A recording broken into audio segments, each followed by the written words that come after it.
बिस्मिल्लाहिर्रहमानिर्रहीम अस्सलाम वालेकुम फ्रेंड्स। आज मैं आया हूँ चौधरी रफ़ीक गुज्जर डेयरी फार्म फैसलाबाद में। ये वो डेयरी फार्म है जिसमें 2009 से लेके 2012, 14, 15, 16 कंटिन्यूसली जो भी मिल्क कंपटीशन हो रहे हैं उसमें पार्टिसिपेट करते हैं और ज़्यादातर तो इनकी पहली पोजीशनें हैं और कुछ ऐसे भी मिले हुए हैं जिसमें ये रनर अप रहे हैं यानी सेकंड नंबर पे आते रहे हैं। तो आज की इस वीडियो में हम बात करेंगे जी चौधरी रफ़ीक गुज्जर साहब से। उनसे पूछेंगे कि उन्होंने ये सिलसिला कब शुरू किया और इसको कैसे मैनेज कर रहे हैं। जी अस्सलाम वालेकुम। जी वालेकुम अस्सलाम। सर अपना तारुफ करवा दें। मोहम्मद रफ़ीक गुज्जर, चक नंबर 208 फैसलाबाद। चक नंबर 208 फैसलाबाद। सर बताइएगा कि ये जो आपका माशाल्लाह हम देख रहे हैं जानवर जो आपने डेयरी फार्म शुरू किया हुआ है, ये आपने भैंस से ही क्यों रखी है, इसमें गाय क्यों नहीं है? गाय का दुध साढ़े घट चलता, भैंसां का ज़्यादा चलता। गाय का दुध जिहड़ा उसकी कीमत घट आ। अच्छा, गाय के दूध की कीमत यहाँ पे कम है, भैंसों की ज़्यादा है। आपके पास यहाँ पे इस डेयरी फार्म पे कितनी भैंसें हैं? 60 से 70 जानवर हैं। तो ये जो हमें जानवर नज़र आ रहे हैं ये किस नस्ल के हैं? ये नीली रावी तो माल लिया होया, नीली रावी का माल है तो नीली रावी का माल खरीदते थे बाप दादे तो। अच्छा, नीली रावी से आप जानवर ख़रीद के ले आते हैं। तो एक नीली होती है, एक रावी होती है और ये कुछ मिक्स होता है। नीली की अलग पहचान बता दें और रावी की अलग बता दें। नीली की पहचान है कि मझ बरीक होती है, खूबसूरत तो शक्ल वाली नस्ली मईयां, दुध लंबा देनियां, साल दे विच ज़्यादा लंबाई देनियां ते खूबसूरत होंदियां। सिंह कुंडे हाँ, अखां मानकियां हाँ, पूछल बरीक, बिल्कुल बरीक हाँ बिल्कुल बरीक, लंबाई हाँ लंबाई पूरी, कद पूरा, छत सोहनी। अच्छा, ज़्यादा बड़े कद, दरमियाना कद, हाँ, थन थन खूबसूरत, चड्डा खूबसूरत। अच्छा, मेन जो नीली की पहचान है वो यही कि इसकी जो चमड़ी है वो बारीक होती है। वो बारीक होती है, तुन्नी करोली कोई नहीं होती। अच्छा, इसके नीचे से नाफ जो है वो नहीं होती। हाँ जी, तुन्नी करोली कोई नहीं होती, बरीक हुंदियां मईयां ते रावी दे उत्ते ज़्यादा तुन्नी आंदी है, करोली भी आंदी है। अच्छा, रावी दे सिंह किस तरह होंदे ने? रावी दे सिंह भी चंगे है पर उन्हां दी खूबसूरती ज़्यादा, नीली दी ज़्यादा। अच्छा, अगर दूध की बात करें तो नीली की भैंस ज़्यादा दूध देती है या रावी की?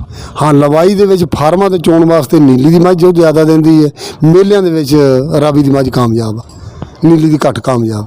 मतलब ये है कि नीली की जो है वो ज़्यादा देर तक दूध देती है और जो रावी की है वो ज़्यादा टाइम दूध नहीं देती। हाँ, गब्बन होने के बाद भी वो जल्दी खुश्क हो जाती है। मेलियां दे विच आके मझ रावी दी ज़्यादा कामयाब। अच्छा, तो इस फार्म पे ज़्यादा से ज़्यादा दूध कितना हुआ है, किस भैंस ने दिया है? हाँ जी, असी ये मेलियां दे विच मईयां चोईयां ते बिनर भी होंदे रहे, 2 नंबर तीसरा नंबर भी आता रहा, कदे जित हार भी हो जाती रही है तो चंगा दूध देनियां रही। हाँ, 45 किलो, 50 किलो, 48 किलो। अच्छा, तो ये दोस्त बता रहे हैं जी 2012 में भैंस का नाम क्या है? नागन। ये आपको स्क्रीन पे भैंस नज़र आ भी रही है। इसने 2012 में 45 लीटर दूध दे के ये पहली पोजीशन पे रही है माशाल्लाह से। तो अंकल जी, दसो कि साढ़े कोल ज़मीन कितनी है?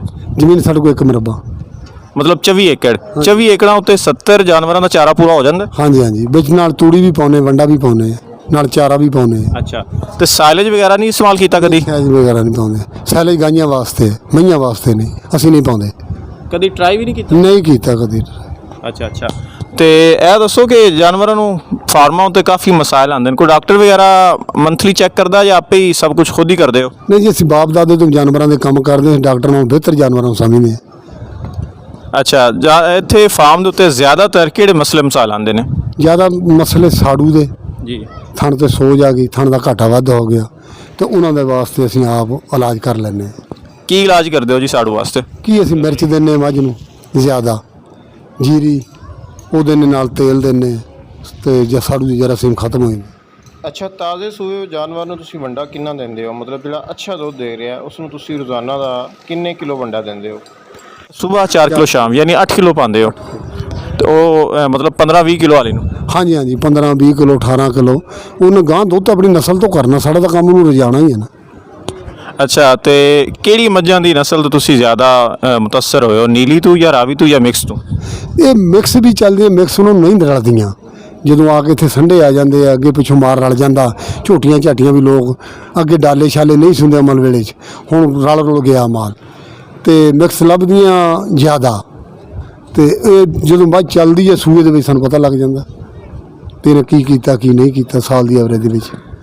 ਠੀਕ ਹੋ ਗਿਆ। ਤੇ ਜਿਹੜਾ ਮੱਝ ਤਿਆਰ ਹੁੰਦੀ ਹੈ ਮਤਲਬ ਸੂਣ ਤੋਂ ਪਹਿਲੇ 2 ਮਹੀਨੇ 3 ਮਹੀਨੇ 15 ਦਿਨ 20 ਦਿਨ ਉਹਦੀ ਤਿਆਰੀ ਕਿਸ ਤਰ੍ਹਾਂ ਕਰਦੇ ਹੋ? ਉਹਦੀ ਤਿਆਰੀ ਮਿਰਚ ਮਸਾਲਾ ਦਿੰਦੇ, ਘੇ ਵੀ ਦਿੰਦੇ ਉਹਨੂੰ, ਤੇ ਕਿਉਂਕਿ ਉਹਦੀ ਕਮਜ਼ੋਰੀ ਵੀ ਦੂਰ ਹੋ ਜਾਏ, ਜੇ ਕੋਈ ਨੁਕਸ ਹੋਵੇ ਉਹ ਵੀ ਨਿਕਲ ਜਾਏ। ਘੀ ਕਿਹੜਾ ਦਿੰਦੇ ਹੋ, ਦੇਸੀ ਡਾਲਡਾ? ਘੇ ਦੇਸੀ। ਕਿੰਨਾ ਦਿੰਦੇ ਹੋ ਇੱਕ ਮੱਝ ਨੂੰ? ਪਾਈਆ। ਸਿਰਫ ਪਾਈਆ? ਹਾਂ ਪਾਈਆ ਇੱਕ ਟੈਂਕ। ਇੱਕ ਵਾਰੀ ਪਾਈਆ ਜਾਂ ਵੈਸੇ ਖੁਰਾਕ ਇੱਕ ਪਾਈਆ? ਤੇ ਟੋਟਲ ਕਿੰਨਾ ਦਿੰਦੇ ਹੋ? ਟੋਟਲ ਦੇ ਦਿੰਦੇ 3 ਸਿਰ 4 ਸਿਰ 5 ਸਿਰ ਵੀ ਦੇ ਦਿੰਦੇ। ਅੱਛਾ। ਹਾਂਜੀ। ਤੇ ਲੋਕੀ ਤਾਂ ਕਹਿੰਦੇ ਨੇ ਕਿ ਜਿਹੜੀ ਮੱਝ ਬਿਲਕੁਲ ਤਿਆਰ ਹੋਵੇ ਉਹਨੂੰ ਰਤੀਆਂ ਮਿਰਚਾਂ ਨਹੀਂ ਦੇਣੀਆਂ ਚਾਹੀਦੀਆਂ। ਤੇ ਉਹ ਰਤੀਆਂ ਮਿਰਚਾਂ ਜ਼ਰੂਰੀ ਨਹੀਂ ਉਹਨੂੰ ਕੋਈ ਰਤੀਆਂ ਦੇਣੀਆਂ, ਹੋਰ ਵੀ ਕਾਲੀਆਂ ਮਿਰਚਾਂ ਦੇ ਲਓ, ਜੀਰੀ ਦੇ ਲਓ। ਅੱਛਾ। ਗਰਮ ਸ਼ਹਿਰ ਕੋਈ ਜ਼ਰੂਰੀ ਨਹੀਂ ਕਿ ਸਾਰੀਆਂ ਤੇ ਇੱਕੋ ਦਾਰੂ ਚੱਲਦਾ। ਇਹ ਡਾਕਟਰ ਜਿਹੜੇ ਤੁਹਾਨੂੰ ਇੱਕੋ ਟੀਕਾ ਲਾਈ ਜਾਂਦੇ ਬਿਮਾਰ ਬੰਦਿਆਂ। ਹਾਂ, ਜਿਹੜਾ ਜਾਨਵਰ ਦੀ ਸਮਝ ਆਵੇ, ਅਕਲ ਸਾਡੇ ਆਵੇ, ਉਹ ਜਾਨਵਰ ਨੂੰ ਫੈਟ ਆ ਜਾਏ ਅਸੀਂ ਉਹ ਦੇ ਦਿੰਦੇ।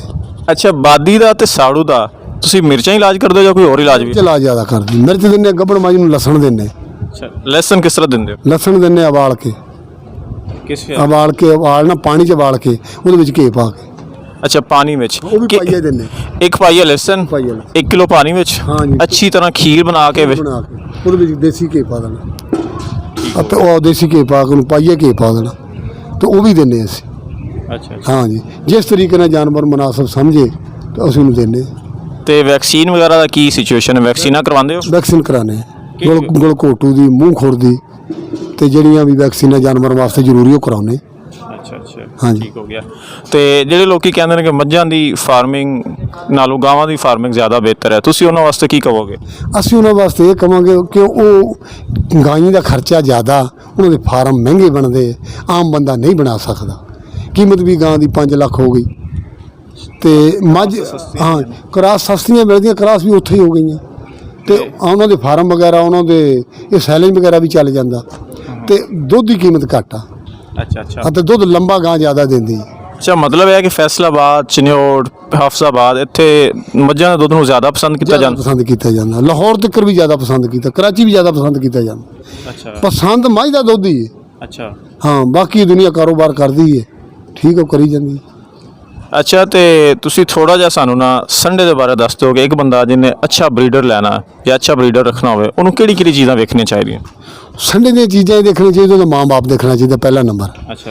ਉਹਦੀ ਮਾਂ ਦਾ ਚੱਡਾ ਖੂਬਸੂਰਤ ਹੋਵੇ, ਨਸਲ ਅੱਛੀ ਹੋਵੇ, ਥਣ ਚੱਡਾ ਜ਼ਰੂਰੀ ਦੇਖਣਾ, ਕੱਦ ਛਾਨ ਬਾਪ ਦਾ ਵੀ, ਅੱਗੇ ਰਿਕਾਰਡ ਹੋਵੇ। ਅੱਛਾ। ਰਿਕਾਰਡ ਤੋਂ ਸੰਡਾ ਹੋਵੇ, ਐਦਾਂ ਖੂਬਸੂਰਤ ਦੇਖ ਕੇ ਨਹੀਂ। ਕਿੰਨਾ ਰਿਕਾਰਡ ਉਹਦੀ ਮਾਂ ਦਾ, ਕਿੰਨਾ ਦੁੱਧ ਹੋਣਾ ਚਾਹੀਦਾ? ਉਹਨਾਂ ਦੀ ਮਾਂ ਦਾ ਦੁੱਧ 20 ਸਿਰ ਹੋਣਾ ਚਾਹੀਦਾ, ਰੂਟੀਨ ਦੇ ਵਿੱਚ ਮਾਲ ਦੇ ਵਿੱਚ ਦੇਵੇ, ਦੁੱਧ ਚੰਗਾ ਦੇਵੇ, ਥਣ ਨੂੰ ਸਾੜੂ ਘੱਟ ਕਰੇ। ਅੱਛਾ। ਹਾਂਜੀ, ਇਹ ਦੇਖਣੀਆਂ ਚੀਜ਼ਾਂ ਜ਼ਰੂਰੀ।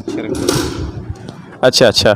ਤੇ ਤੁਹਾਡੇ ਕੋਲ ਇਸ ਟਾਈਮ ਇਸ ਫਾਰਮ ਦੇ ਉੱਤੇ ਸਭ ਤੋਂ ਜ਼ਿਆਦਾ ਮਹਿੰਗੀ ਮੱਝ ਕਿੰਨੇ ਵਾਲੀ ਹੈ? ਸਾਡੇ ਕੋਲ ਮੱਝ 8 ਲੱਖ ਦੀ। ਅੱਛਾ। ਹਾਂਜੀ, ਤੇ ਮੱਝ ਦਾ ਹੁਣ ਤਾਂ ਰੇਟ ਹੋ ਹੀ ਇੰਨਾ ਗਿਆ ਆਮ ਹੀ, ਤੇ 4 ਲੱਖ ਤੋਂ ਮੱਝ ਹੁਣ ਸ਼ੁਰੂ ਹੁੰਦੀ। ਅੱਛਾ, ਅੱਛੀ ਮੱਝ 4 ਲੱਖ ਤੋਂ ਸ਼ੁਰੂ ਹੁੰਦੀ ਹੈ। ਲੈ ਲੈਣ, ਪਰ ਮੱਝ ਵੀ ਨਸਲੀ ਹੋਵੇ, ਮੱਝ ਦਾ ਜ਼ਿਆਦਾ ਹੋਣਾ ਜ਼ਰੂਰੀ ਹੈ। ਮਤਲਬ ਤੁਹਾਡੇ ਕਹਣ ਦੇ ਮੁਤਾਬਿਕ ਨਸਲ ਚਲਾਉਣ ਵਾਸਤੇ ਮਾਂ ਦਾ ਅੱਛਾ ਹੋਣਾ ਜ਼ਰੂਰੀ ਹੈ ਜਾਂ ਬਾਪ ਦਾ? ਮਾਂ ਦਾ ਅੱਛਾ ਹੋਣਾ ਜ਼ਰੂਰੀ ਹੈ, ਬਾਪ ਦਾ ਚੌਥਾ ਹਿੱਸਾ, 3 ਹਿੱਸੇ ਮਾਂ ਦੇ। ਅੱਛਾ। ਹਾਂਜੀ। ਅੱਛਾ। ਚਲੋ, ਤੇ ਸਾਡੇ ਜਿਹੜੇ ਦੋਸਤ ਜਿਹੜੇ ਮੱਝਾਂ ਦੇ ਸ਼ੌਕੀਨ ਨੇ ਉਹਨਾਂ ਵਾਸਤੇ ਤੁਸੀਂ ਕੀ ਮੈਸੇਜ ਦੇਣਾ ਚਾਹੋਗੇ? ਉਹ ਚੰਗੇ ਦੋਸਤ ਆ, ਸਮਝਦਾਰ ਆ, ਤੇ ਕਾਬਲ ਬੰਦੇ ਜਿਹੜੇ ਅੱਛਾ ਠੰਡਾ ਪਾ ਕੇ ਅੱਛਾ ਮਾਲ ਲੈ ਕੇ ਬਰੀਡ ਬਣਾਈ ਉਹਨਾਂ ਨੇ, ਚੰਗੀ ਬਰੀਡ ਹੈ ਮਾਲ ਦੇ ਵਿੱਚ, ਪਾਕਿਸਤਾਨ ਦੇ ਅੰਦਰ ਨਾ, ਪੰਜਾਬ ਦੇ ਵਿੱਚ ਚੰਗੀ ਬਰੀਡ। ਤੇ ਆਪਣਾ ਮੱਝਾਂ ਵਾਸਤੇ ਤਲਾਬ ਦਾ ਹੋਣਾ ਜ਼ਰੂਰੀ ਹੈ? ਜ਼ਰੂਰੀ। ਗਰਮੀਆਂ ਨੂੰ ਤਲਾਬ ਤੋਂ ਬਗੈਰ ਨਹੀਂ ਜਾਨਵਰ ਦਾ ਇਸ ਦਾ ਸਰਦਾ। ਅਗਰ ਕਿਸੇ ਕੋਲ ਤਲਾਬ ਨਹੀਂ ਤਾਂ ਕਿੰਨੀ ਵਾਰੀ ਨਵਾਵੇ ਜਾਨਵਰਾਂ ਨੂੰ? 3 ਦਫਾ। 3 ਦਫਾ, ਸੁਬह दोपहर शाम। ठीक हो गया। 3 दफा नड़ा। नाज़रीन, आपने अंकल रफ़ीक साहब की गुफ्तगू सुनी है। उम्मीद है कि आपके काफ़ी ज़्यादा क्वेश्चन जो हैं उनके आंसर आपको मिल गए होंगे।